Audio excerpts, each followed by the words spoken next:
Konnichiwa, my name is Logan Charles Luna, and what is a ghost? A ghost usually is a memory, something that haunts people. And today, I'm just going to talk about how something's been really just bugging me. And it's me, it's like a personal thing that I'm just really annoyed by. So if you don't get it or you don't understand, yeah, it's fine, whatever. See you later. Alright, so 40 years ago, there was an OVA called Daikon 4. And Daikon 4 was made by the people that would later found Studio Gainax. And Daikon 4 was a fan film.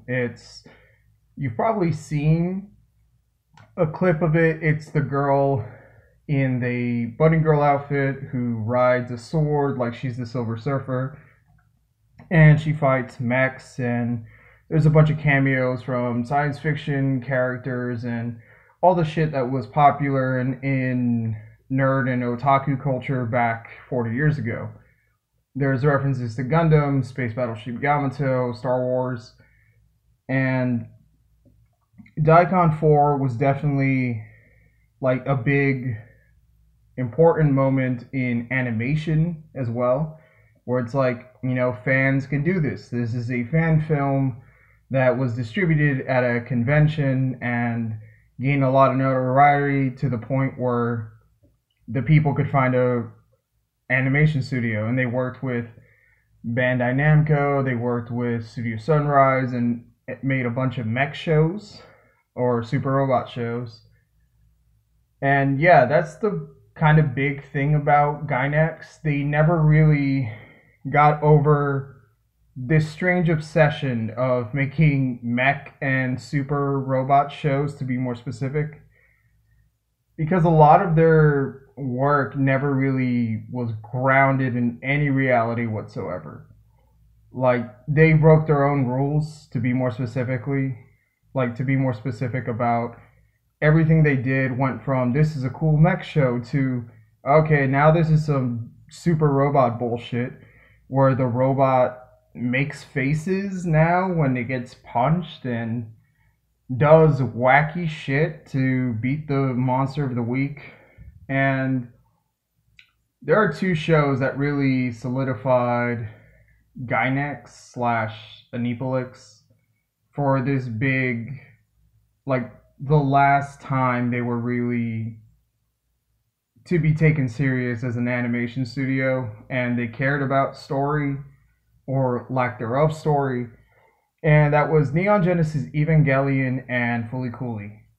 And to bring those two up is because Studio Trigger seems to have this weird fetish obsession with just trying to do Gurren Lagann and a bunch of other old Gainax shows again.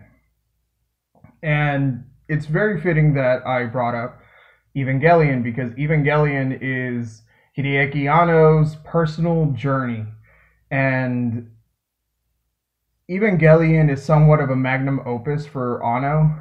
And definitely, I didn't care how season 1 ended. That was the ending. That was it. That's what happened. Cool. But it's not that, other people had a problem with how it ended. It was Anno had a problem with how it ended. And he would come back and end Evangelion for real this time. Again and again and again and again. To the point now where it's like, Anno had to figure out a way to make everything canon, yet not canon at the same time, and introduce a new character to really help put everything together.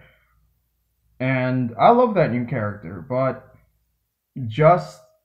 I really wish that there would have been like a definitive end to Evangelion instead of coming back and doing and another thing to the series over and over again, where it's not necessarily a sequel cash grab.